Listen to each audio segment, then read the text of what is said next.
Hello दोस्तों, कैसे हैं आप। उम्मीद करती हूँ आप सभी बहुत अच्छे होंगे। चलिए जानते हैं अपनी आज की कहानी के बारे में। अरे, क्यों इतने पैसे खर्च करती हो इन पत्थर के टुकड़ों पर। असली पहना करो, नकली में क्या रखा है। इतने गहने चढ़ाए थे तुम्हारे लिए शादी में, वो कहाँ गए। अवनीश ने अपनी पत्नी सुमेधा से पूछा। दुकान में जाते जाते ही सुमेधा के पैर रुक गए। आज कितने दिनों बाद वो और अवनीश शॉपिंग के लिए साथ साथ में निकले थे। वहीं एक दुकान की विंडो पर लगे आर्टिफिशियल हार्ट सेट पर उसका जब ध्यान गया और वो उसे खरीदने के लिए आतुर हो गई। अभी दुकान में प्रवेश कर ही रही थी कि अवनीश ने उसे टोक दिया। यह सुनकर सुमेधा ने कहा, कौन सी ज्वेलरी अवनीश, मेरे पास तो कुछ भी नहीं है। उसकी बात सुनकर अवनीश सकते में आ गया था। आखिर ऐसा कैसे हो सकता है। अभी 2 साल पहले ही जब उनकी शादी हुई थी तब उसने और उसकी मम्मी ने अच्छी खासी ज्वेलरी सुमेधा को चढ़ाई थी। फिर वो ऐसा कैसे कह सकती है। तब उसने सुमेधा से धीरे से पूछा, कैसी बातें कर रही हो तुम। हमारी शादी में ही तो इतनी सारी ज्वेलरी चढ़ाई थी तुम्हें हमने।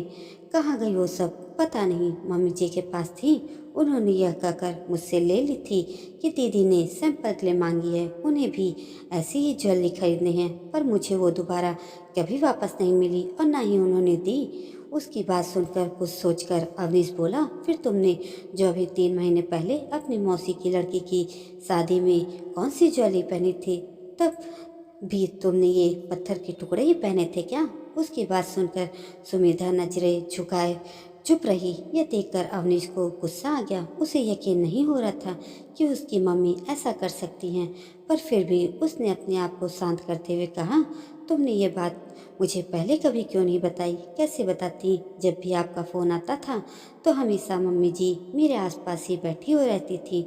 अगर उनके सामने कहती तो उन्हें बुरा लग जाता। सुमेधा ने भी धीरे से उनसे बताया। सुनकर अवनीश थोड़ी देर चुप रह गया।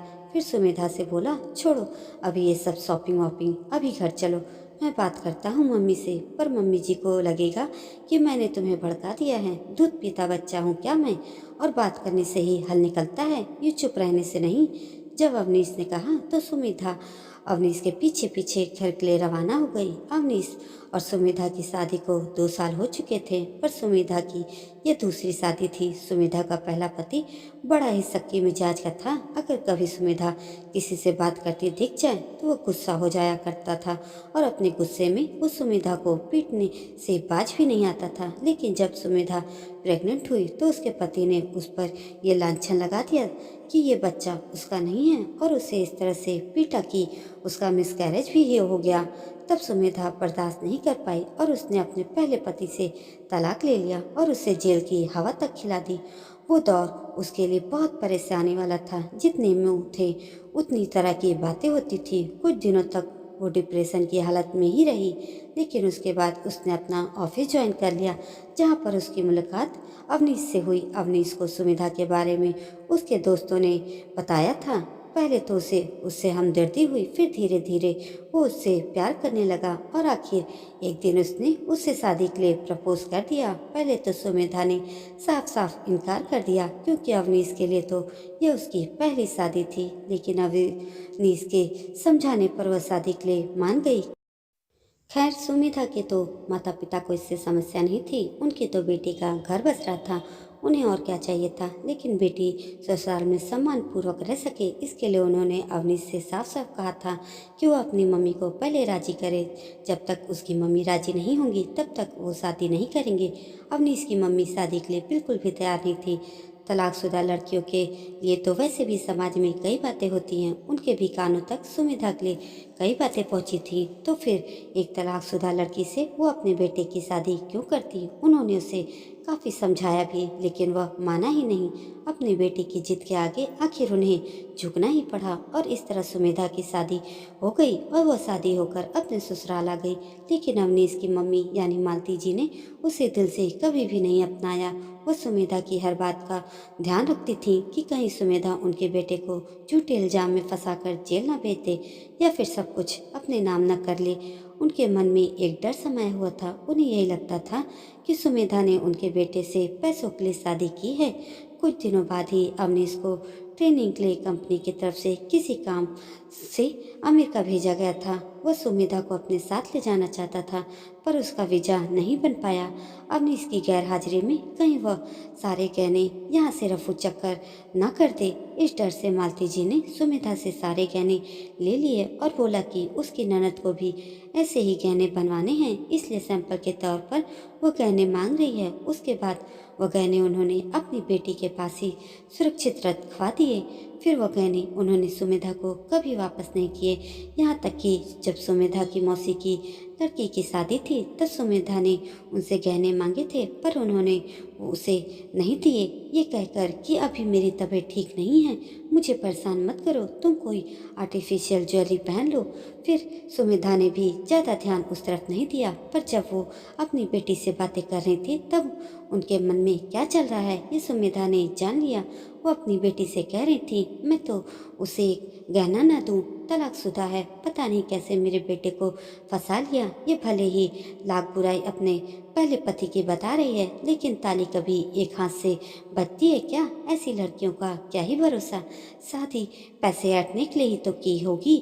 तुझे क्या बताऊं बेटा, मैं कितना डर कर रहती हूँ उसके साथ, कितना ध्यान रखना पड़ता है मुझे अपना और इस घर का, इसलिए तो मैंने सारे गहने तेरे पास रखवा दिए हैं, यहाँ तक कि घर के पेपर्स भी। ये सुनकर सुमेधा की आंखों में आंसू आ गए थे, पर उसने मालती जी से कुछ नहीं कहा। वो अवनीश से भी इस बारे में बात करना चाहती थी, लेकिन अवनीश का फ़ोन जब भी आता मालती जी उसके आसपास ही होती। वो उसे फ़ोन भी नहीं कर सकती थी क्योंकि अवनीश ने उसे मना कर रखा था, क्योंकि कई बार उसका वर्किंग टाइम फिक्स नहीं होता था। अब जब इतने दिनों बाद अवनीश घर आया तो सुमेधा को लेकर वो शॉपिंग करने के लिए निकला था। खैर थोड़ी देर में ही अवनीश और सुमेधा घर पहुंच गए। उन दोनों को इतनी जल्दी घर देखकर मालती जी ने उनसे पूछा, अरे तुम लोग इतनी जल्दी घर आ गए, बड़ी जल्दी शॉपिंग कर ली तुम दोनों ने तो।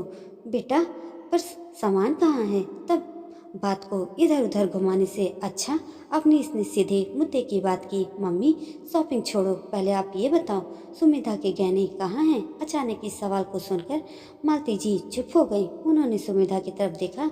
उन्हें चुप देखकर अवनीश ने दोबारा उनसे पूछा, मम्मी मैं आपसे कुछ पूछ रहा हूँ, आपने सुमेधा के गहने लेकर अपने पास क्यों रखे हैं? बेटा वो दरअसल वो बात ये है कि ये कहीं गहने लेकर अपने दिल की बात मालती जी जुबान पर ला ही नहीं पा रही थी और वह हकलाने लगी थी। उन्हें हकलाता देखकर अवनीश को समझ में आ गया कि आखिर वो कहना क्या चाहती हैं।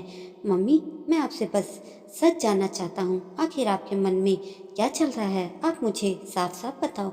अवनीश ने दोबारा सवाल किया अपनी माँ से। बेटा वो बहुत तलाकशुदा है ना, पहले पति से भी बहुत कुछ ऐड कर बैठी है, तो कहीं वह यहाँ से भी गहने लेकर। बोलते बोलते मालती जी चुप हो गई। इसलिए मैंने सारे गहने तेरी बहन के पास सुरक्षित रखवा दिए और घर के पेपर्स भी। मम्मी आप क्या बोल रही हो, आपको पता भी है इन 2 सालों में एक बार भी कभी आपको अपनी बहू पर विश्वास नहीं हुआ, मतलब पिछले 2 सालों से आप भी डर के साए में जी रही हो। मम्मी रिश्ते विश्वास की नींव पर टिके होते हैं, अब ये आपके घर की बहू है, आपको उस पर इतना तो विश्वास करना ही पड़ेगा, और इसे धोखा देना होता तो अब तक दे चुकी होती। आखिर 2 साल कम नहीं होते इतने। अगर इन 2 सालों में आपके साथ कोई भी गलत व्यवहार किया हो इसने, तो आप सारे गहने अपने पास ही रखो, लेकिन आपको कभी भी ऐसा लगा हो कि ये अपने फर्ज से पीछे नहीं हटी है तो आप उसके गहने उसे वापस दे दो। आखिर आपके घर की बहू है और आपकी हैसियत है कि वह सोने के गहने पहन सकती है, कम से कम उसे पत्थर तो ना पहनाओ। उसकी पिछली जिंदगी को कब तक आप उसकी आने वाली जिंदगी से ऊपर रखोगी? अवनीश के समझाने पर मालती जी ने भी इस ओर ध्यान दिया कि सुमेधा ने कभी भी उनके साथ गलत व्यवहार नहीं किया, बल्कि हमेशा ही अपना फर्ज पूरा किया है। अवनीश की गैर हाजिरी में सुमेधा ने ही तो सब कुछ बिना किसी शिकायत के संभाला है, फिर भला वो उसके साथ ऐसा व्यवहार क्यों कर रही हैं? आखिर मालती जी ने अवनीश की बात समझी और उन्हें अपनी गलती का एहसास हो गया। उन्होंने अपनी बेटी को फ़ोन करके घर के कागज और सुमेधा के सारे गहने वापस करने के लिए कहा। घर के कागज तो बेटी ने 1-2 दिन में ही भिजवा दिए, लेकिन गहने वापस नहीं आए। 2-3 दिन के बाद अवनीश ने फिर से अपनी माँ मालती जी से कहने के लिए बोला। मालती जी ने दोबारा अपनी बेटी को फ़ोन किया कि भाभी के गहने वापस कर दे, लेकिन बेटी तो टाल मटोल कर रही थी। मालती जी को कुछ अटपटा सा लगा। उन्होंने थोड़ा कड़े शब्दों में जब बेटी से पूछा तो उसने बोला, मम्मी एकाएक मुझे पैसों की बहुत ज़रूरत पड़ गई थी, इसलिए भाभी के गहने मैंने गिरवी रख दिए। आप टेंशन मत लीजिए, मैं जल्द ही गहने छुड़वा कर वापस कर दूंगी। यह बात सुनकर मालती जी को बहुत हैरानी हुई, क्योंकि उन्हें बहुत अच्छे से पता था कि उनकी बेटी को हाल फिलहाल में किसी भी बात के लिए एकाएक बहुत पैसों की ज़रूरत नहीं पड़ी है। अगर ऐसा होता तो वो उन्हें ज़रूर पता होता। अगर उन्हें नहीं भी पता होता तो उनकी बेटी के पास खुद के ही काफ़ी गहने हैं जो कि उन्होंने और उसकी सास ने उसे दिए हैं, तो फिर वह अपनी भाभी के गहने गिरवी क्यों रखवाती। खैर, इस बात को लगभग 2 महीने बीत चुके थे और अभी तक मालती जी की बेटी ने अपनी भाभी के गहने वापस नहीं किए थे, क्योंकि बेईमानी मालती जी की बेटी के मन में था और वह रोज गहनों की बात पर टाल मटोल करती जा रही थी। आखिर एक दिन अनवीस ने तंग आकर बोल ही दिया, माँ आपको तो अपनी बहू पर भरोसा नहीं था ना, पर देख लो बेईमान कौन निकला और कौन आपके गहने लेकर भाग गया। आपकी बहू नहीं बल्कि आपकी बेटी चोर निकली और मैं पूरी गारंटी के साथ बोलता हूँ कि वह उन गहनों को कभी वापस नहीं करेगी, क्योंकि अगर उसे गहने वापस करने होते तो अब तक उसने कर दिए होते। मालती जी को भी समझ में आ चुका था कि उनके साथ उनकी बेटी ने ही धोखा कर दिया है और अब वह उन्हें गहने नहीं देने वाली। अब वह कर भी क्या सकती थी। उन्होंने खुद सबसे छुपाकर सारे गहने बेटी को थमाए थे। अगर वह कुछ बोलती भी तो वह साफ साफ मुकर जाती, क्योंकि अब तक बेटी की बातों से उन्हें भी अंदाजा लग चुका था कि वह कितनी शातिर हो चुकी है। आज उन्हें अपनी गलती का एहसास हो रहा था। अपनी बेवकूफ़ी में उन्होंने अपने बेटे और बहू के हक के जेवर अपनी बेटी को दे दिए थे, जिस पर वह अंधा विश्वास करती थी। आज उन्हें समझ में आ चुका था कि धोखा कोई भी दे सकता है और अपना कोई भी हो सकता है। आज उन्हें पता चल चुका था कि धोखेबाज उनकी खुद की ही बेटी है। अब तो उनकी अपनी बस वह बहू सुमेधा है, जो पूरे दिलो जान से आज तक उनकी सेवा कर रही है। उसके सारे गहने गायब हो जाने के बावजूद भी उसने आज तक एक बुरा शब्द अपनी सास या ननद के लिए नहीं निकाला है। उन्हें भी तो ये समझ में आ गया था कि बहू तो अब उनके घर की ही है, लेकिन बेटी पराए घर की हो चुकी है, इसलिए विश्वास तो उन्हें अपने बहू पर रखना ही होगा। दोस्तों, कहानी पसंद आई हो तो लाइक, कमेंट और सब्सक्राइब जरूर कर दीजिएगा। धन्यवाद।